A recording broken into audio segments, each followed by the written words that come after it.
परम पूज्य गुरुदेव परम वंदनीय माता जी सूक्ष्म रूप से विद्यमान है। नमन करता हूँ, मानव मात्र को प्रणाम करता हूँ। आदि शक्ति माँ गायत्री प्राणों की देवी है दोस्तों। प्राण रूप से संपूर्ण जीवों में वो आदि शक्ति माँ गायत्री ही है, जिसके कारण संपूर्ण जीवन अपना जीवन काल पूर्ण करते हैं। ऐसी आदि शक्ति माँ गायत्री जो संपूर्ण 84 लाख प्रकार के संपूर्ण जीवों में संव्याप्त आदि सत्ता वो शक्ति, उनको हम नमन करते हैं।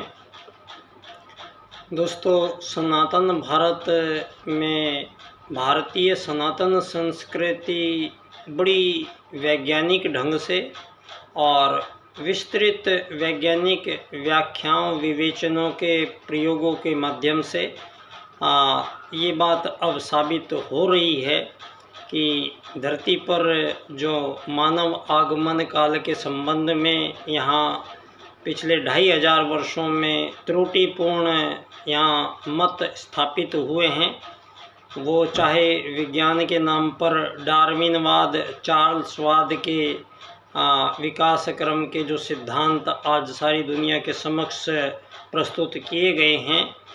दोस्तों, आज ये 2500 वर्षों के सारे वाद, राजनीतिक दर्शन और जो भी मानवों के द्वारा धरती पर मानवों के विषय में सारा ज्ञान बताया गया है, आज ये हमारा सौभाग्य है कि उसी सनातन भारत से, जहाँ 40 साल पहले तक हमारे ही उस सनातन भारत में आज़ाद सरकार भगवान श्री राम के अस्तित्व को नकारती थी और कहानी का एक पात्र बताती रही, और उससे पूर्व के मानव जीवन के संबंध में यहाँ प्रत्येक प्रकार की भ्रांतिपूर्ण अवधारणाओं को जन्म दिया गया और भारतीय उस सनातन संस्कृति को छिन्न भिन्न करने में कोई कसर छोड़ी नहीं गई है। दोस्तों, आज इन 2500 वर्षों में अगर हम पिछला लेखा जोखा देखा जाए मानव के इतिहास का, तो धरती पर मानवों के बीच कुछ इस प्रकार के कृत्रिम विभाजन और विभेद पैदा किए गए हैं, जिनकी ना ही कोई आवश्यकता थी और ना ही ये विभाजन किसी भी प्रकार से किए जा सकते हैं। दोस्तों, यहाँ सभी जीवों में जो मानव जीवन है, ये संपूर्ण जीव समुदायों के अनुसार ही मानव शरीर भी धरती पर जन्म लेता है और सभी जीवों की तरह पहले वो छोटा होता है, फिर थोड़ा बड़ा होता है, फिर थोड़ा बड़ा होता है, फिर युवा होता है, फिर प्रौढ़ होता है, फिर मृत्यु आती है और सबका जीवन काल समाप्त होता है। इसी कड़ी में चिड़िया, तोते, हाथी, कबूतर, शेर, मोर, बंदर, मधुमक्खी सभी का जीवन आता है धरती पर और वो जीव अपना अपना जीवन काल धरती पर पूर्ण करते हैं और मृत्यु सभी को एक न एक दिन निश्चित आती है। दोस्तों, ये 2500 वर्षों में बताया गया है कि मछली बंदर से होते हुए विकास क्रम के अनुसार ही मानव शरीर का जन्म हुआ है। तो ये बात पूर्णतया आज मिथ्या साबित हुई है, झूठ साबित हुई है, जब जिस समय अब आपका वही पश्चिम का विज्ञान नासा के माध्यम से सारी धरती को भगवान श्री राम के आगमन की कहानी बता रहा है। उसके साक्ष्य भगवान श्री राम द्वारा बनाया गया श्री राम सेतु पुल सारी दुनिया को दिखाया गया है और उसकी अवधि के बारे में 7000 वर्ष पूर्व उसके होने का प्रमाण विश्व के सम्मुख इसी विज्ञान जगत ने प्रस्तुत किया है।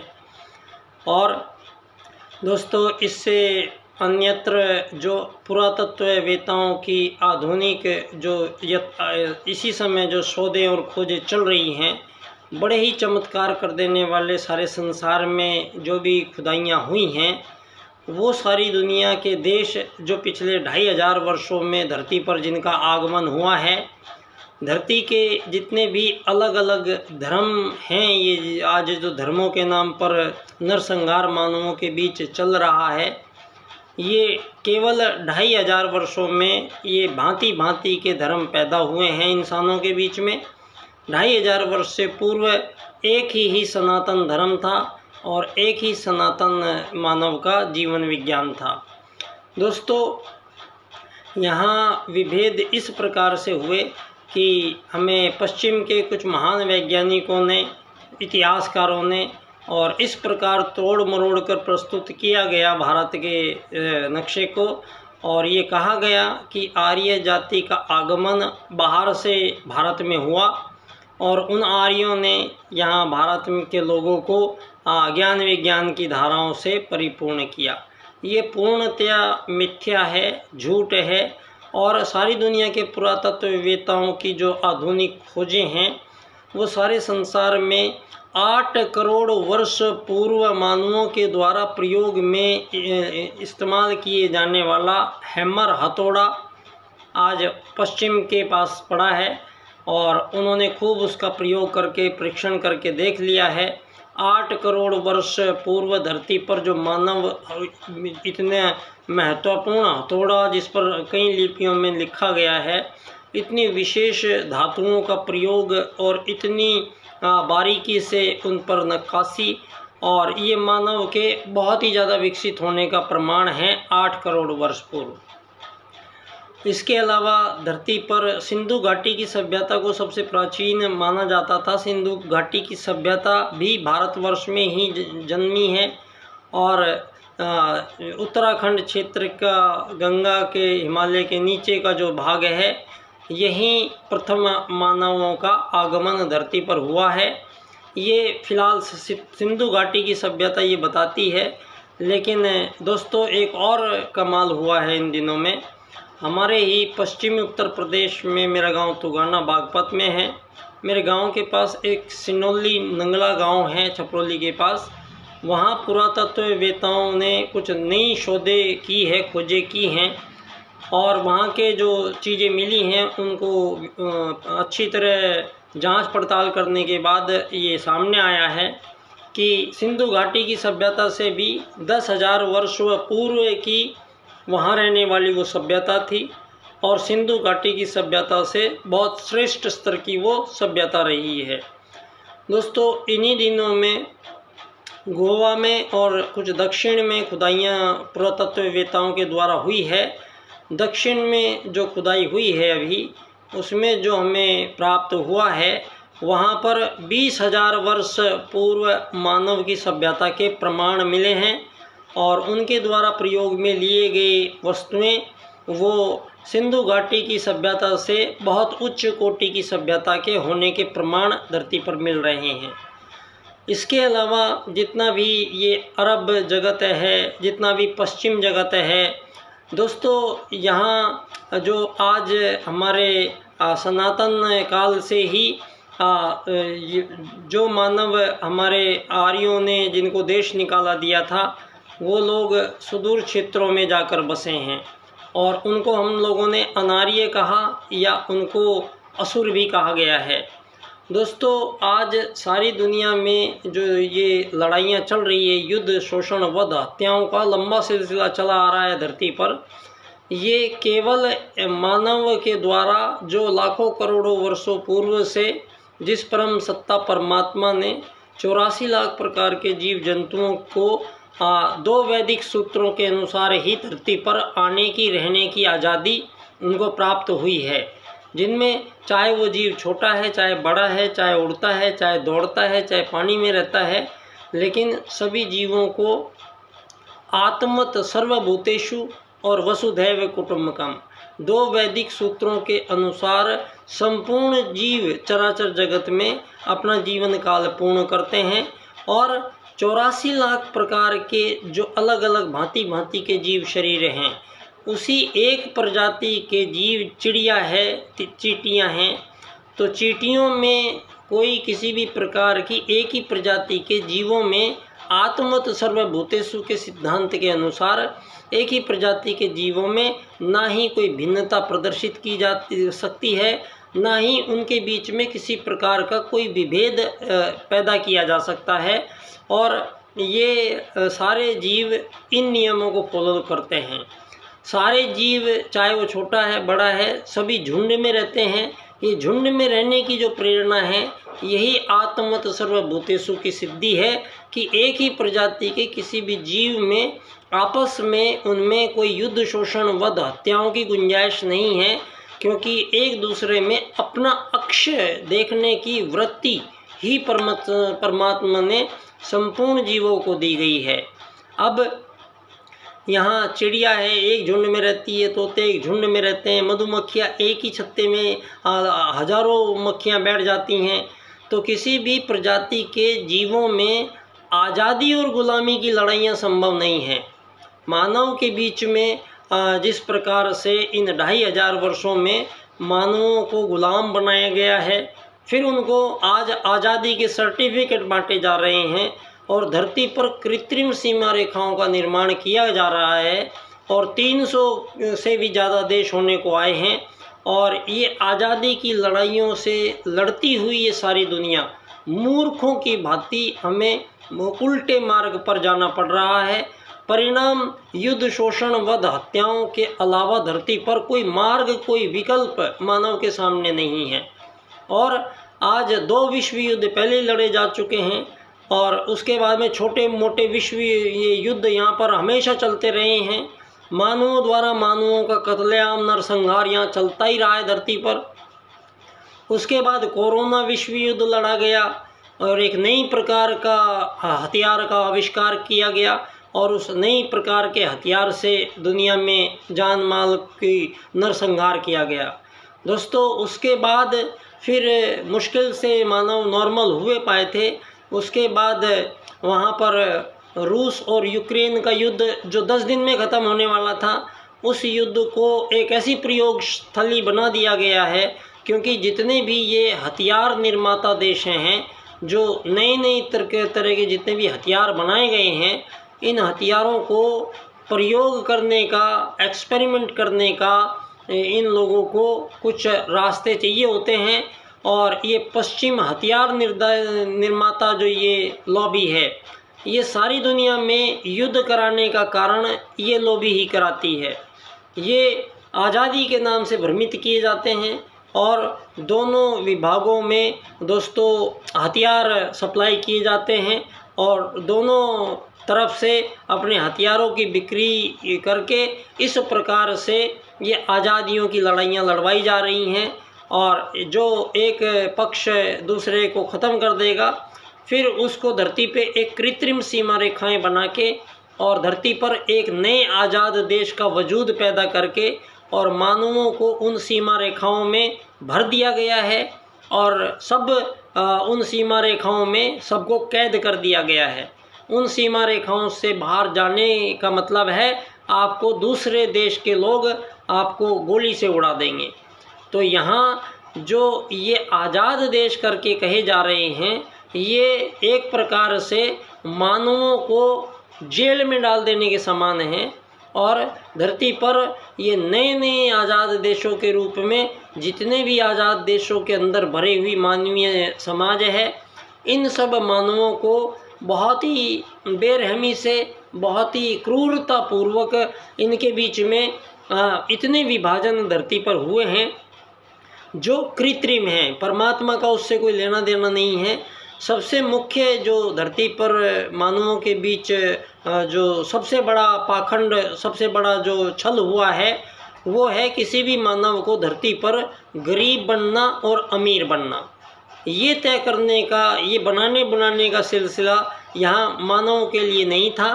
और धरती पर आत्मवत् सर्वभूतेषु के सिद्धांत के अनुसार संपूर्ण जीवों की तरह मानव भी एक यात्री बन के धरती पर आया है और सभी मानव समान रूप से अधिकार रखते हैं धरती पर।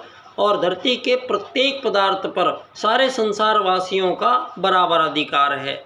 इन प्राकृतिक संसाधनों की लूट और आधिपत्य के कारण ही सतयुग के बाद में जब दोस्तों मानसिक चिंतन में त्रुटि आई है, सतयुग में यहाँ कोई राजा प्रजा नहीं थी, कोई दंड दांडिक नहीं था। सतयुग में मानव की मानव से कोई दुश्मनी नहीं थी और मानव से कोई बैर, छल, शोषण, वध, हत्याओं का सवाल ही पैदा नहीं होता है, क्योंकि प्रत्येक आत्मा अपना एक अलग जीवन लेके आई है और प्रत्येक आत्मा का संबंध केवल उसके परमात्मा से होता है। तो दोस्तों, यहाँ एक जो त्रुटिपूर्वक, छलपूर्वक यहाँ धरती पर कुछ मानवों के द्वारा अपनाई गई राजनीति, पिछले 2500 वर्षों से जो सनातन हमारी राजनीति धरती को प्रदान की गई थी आर्यों के द्वारा, और आर्य किसी बाहर से नहीं आए थे, ये पूर्णतः प्रमाणित होती है बात कि धरती पर प्रथम मानव जो थे वो भारत में आए थे। मनु पहले मानव थे। मनु का पहला परिवार धरती पर जो मकान बनाकर रहना शुरू किया वो उत्तराखंड क्षेत्र के नीचे का भाग था, और सतयुग के माध्यम से हजारों साल की आयु लेके प्रथम मानव आए थे।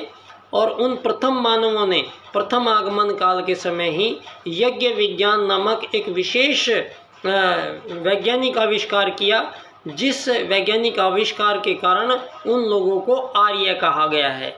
और धरती पर केवल आर्य ही लोग थे। बाद में सतयुग के पश्चात में जब मानवीय आहार में राजसिक और तामसिक वृत्तियों का आहार ग्रहण किया, तो मानव के अंदर जितने भी डिफ़ॉल्ट हुए हैं, ये मानवीय चिंतन में जितनी भी त्रुटियां आई हैं वो तामसिक और राजसिक आहार करने के कारण आई हैं। और मानवों को यहाँ जो प्रथम राजनीति प्रथम आर्यों ने दी थी। दोस्तों, आर्यों ने जब मानवों के बीच कुछ विभेद हुए तो आर्यों ने सभी आर्य बैठे और सभी आर्यों ने प्रथम राजनीति को बनाने का निर्णय किया। तो आर्यों के बीच 3 प्रकार के चुनाव कराए गए, जिनमें प्रथम चुनाव था धर्म या अधर्म में से एक का चुनाव करना है। तो मानव को धर्म से या अधर्म में से एक का चुनाव करना है, और धर्म मानव का मानवीयता धारण करना धर्म है, और मानव का अमानवीयता धारण करना अधर्म है। इतनी सी बात है धर्म में। तो मानव को मानवीयता धारण करना धर्म का चूज किया गया, छांट की गई।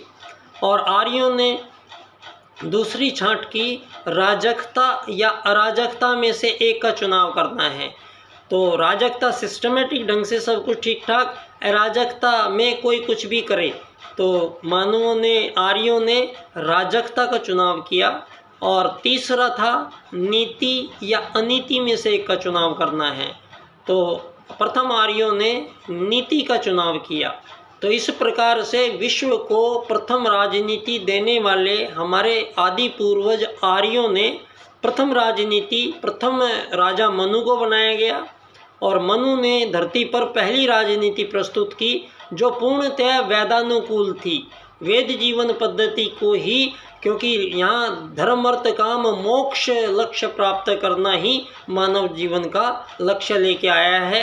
तो उसी कड़ी में मानव जीवन के लक्ष्य का पहचान, मानव जीवन का पहचान क्या है, मानव जीवन का परिचय क्या है, मानव जीवन है कौन और मानव जीवन का लक्ष्य क्या है, इन सब बातों पर गहन अनुसंधान करने के उपरांत उन आर्यों ने 4 हमें प्राप्तियों का आदेश किया है।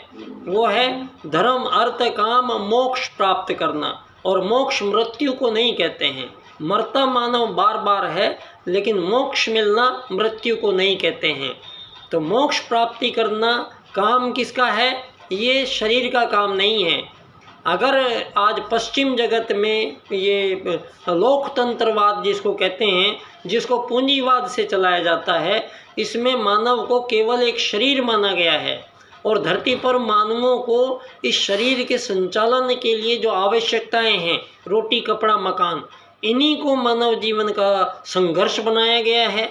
और सारी मानव जाति को इन रोटी कपड़ा मकान चिकित्सा स्वास्थ्य सम्मान के इस जंजाल में यहाँ हजारों सालों से उसको भ्रमित होना पड़ा है। और मानवों के बीच एक ना ख़त्म होने वाला एक ऐसा युद्ध चल रहा है धरती पर, जो मानवों को अमानव बनाता है, जो अधार्मिक बनाता है, जो सारे संसार को आज अंतिम परमाणु युद्ध जिसकी बिसात बिछ चुकी है वो इज़राइल और हमास और ईरान के रूप में एक नया मोर्चा खुल गया है कि जितने बड़े बड़े हथियार आज तक इन्होंने बनाए हैं अब सारी टेस्टिंग वहाँ पर की जाएंगी। तो दोस्तों ये विकट इतना समय है कि एक तरफ सारा संसार एक फूंक में उड़ने के लिए तैयार बैठा है, और अगर इस बार परमाणु बम चलते हैं तो कोई जीव जंतु वृक्ष वनस्पति भी धरती पर नहीं बचेगा। लेकिन हमारे लिए एक सुखद बात है कि हमारे बीच में स्वयं महाकाल का अवतरण हुआ है, और दसम अवतार के रूप में, प्रज्ञा अवतार के रूप में परम पूज्य गुरुदेव जो समस्त ऋषि सत्ताओं के सानिध्य में और इस युग को युग परिवर्तन के लक्ष्य के साथ पूरा उद्घोषणा सारे विश्व के 8 अरब मानवों के लिए की गई है, और निश्चित तौर पे अब ये युग परिवर्तन हो रहा है। इस युग परिवर्तन के भी 2 महत्वपूर्ण सूत्र लिए गए हैं वेद से, जिनमें प्रथम सूत्र है आत्मवत सर्वभूतेषु। इस सूत्र को परम पूज्य गुरुदेव इस बार राजनीति में प्रयोग करते हैं, और ये कार्य किया है जो ये पीछे चित्र परम पूज्य गुरुदेव के प्रथम शिष्य पंडित दीनदयाल उपाध्याय जी का, जिन्होंने सारे विश्व को एक ऐसा राजनीतिक सूत्र प्रदान किया है जो सारी मानव जाति के बीच संपूर्ण विभेदों का समापन करते हैं, संपूर्ण मानव जाति के बीच संपूर्ण प्रकार के युद्ध, शोषण, वध, हत्याओं का लंबा सिलसिला जो चला आ रहा है उस सब का समापन करने का ये दौर है। और इस दौर में महत्वपूर्ण कार्य पंडित दीनदयाल उपाध्याय जी का है, जिन्होंने मानव जाति के परिचय से शुरू किया है और मानव जाति के लक्ष्य को पुनर्भाषित किया गया है राजनीति के माध्यम से, और मानव को एक आत्मा मानते हुए और मानव का लक्ष्य मोक्ष प्राप्त करना ही मानव जीवन का भावी रास्ता बन रहा है। तो युग परिवर्तन जब हो रहा है तो युग तो जब ही बदलेगा, और सतयुग आ रहा है तो सतयुग आएगा तो ना कोई राजा, ना कोई प्रजा, ना कोई दंड, ना कोई दांडिक, ना कोई अमीर, ना कोई गरीब, ना कोई मालिक, ना कोई नौकर। यहाँ सभी मानव धरती के एक समान यात्री बन के आए हैं, यात्री बन के रहेंगे और यात्री बन के जाएंगे। और इस सारी दुनिया में ये आज़ादियों के रूप में जितने भी ये लड़ाइयाँ चल रही हैं, इन सब का समापन परम पूज्य गुरुदेव वसुधैव कुटुंबकम के रूप में समापन करते हैं। और वसुधैव कुटुंबकम का जो नाम रखा गया है संसार का, वो रखा गया है अखिल विश्व गायत्री परिवार, जिसका मतलब होता है संपूर्ण संसार के संपूर्ण प्राणियों का एक परिवार बनेगा, वसुधैव कुटुंबकम, वो होगा गायत्री परिवार। तो दोस्तों, परम पूज्य गुरुदेव और पंडित दीनदयाल उपाध्याय जी दोनों वैदिक सूत्रों को एक जगह मिलान हुआ है। एक सूत्र राजनीति में है, एक सूत्र धर्म के माध्यम से प्रस्तुत किया गया है। तो ऐसी विशेष घड़ी में हम सब आन पहुँचे हैं, और ये 2024 से 2026 के समय को सभी ने बड़ा ख़ास बताया है, और धरती पर जो भी बदलाव आएगा इन 2 सालों के अंदर आएगा। आज दोस्तों दीपावली का पर्व आन पहुंचा है, और दिए प्रकाश का रूप हैं, और जीवन प्रकाश से संचालित होना चाहिए। उन्हीं भावों को, प्रकाश की पूजा करने वाले हम सनातनी सत्ता को प्रणाम करते हैं, और सारे विश्व को एक ऐसे मार्ग पर मानव जाति को भारत लेके जा रहा है जहां मानवों के बीच सभी प्रकार के युद्ध, शोषण, वध, हत्याओं का सदा के लिए समापन होगा। ये मेरा विषय है, पंडित दीनदयाल उपाध्याय जी के 4 सूत्र, जिनकी व्याख्या एक क्रम विशेष से होगी। क्रम है आर्थिक लोकतंत्र द्वारा अर्थायाम आधारित एकात्म मानववाद की स्थापना से अंत्योदय की प्राप्ति हम करेंगे। तो दोस्तों इसी सूत्र को मेरा विषय बनता है, एकात्म मानववाद से समग्र व संपूर्ण वैश्वीकरणवाद होगा, टोटल एंड कंप्लीट ग्लोबलाइजेशन होगा। आर्थिक वैश्वीकरणवाद से काम नहीं चलेगा। और यही हमारे वेद हमें कहते हैं, आत्मत सर्वभूतेषु और वसुधैव कुटुंबकम का मिलान। एक ऐसी दुनिया का निर्माण आगमन हो रहा है। हमारा सौभाग्य है परम पूज्य गुरुदेव के निर्देशन में हम सब लोग इस बहुमूल्य अवसर पर अपने बहुमूल्य समय का सुनियोजन हम इस युग निर्माण योजना के अंतर्गत करते हैं, और ये हमारे लिए सौभाग्य की बात है। और युग जरूर बदलेगा और युग बदलने ही हम लोग आए हैं। बहुत बहुत धन्यवाद। बच्चा डॉक्टर।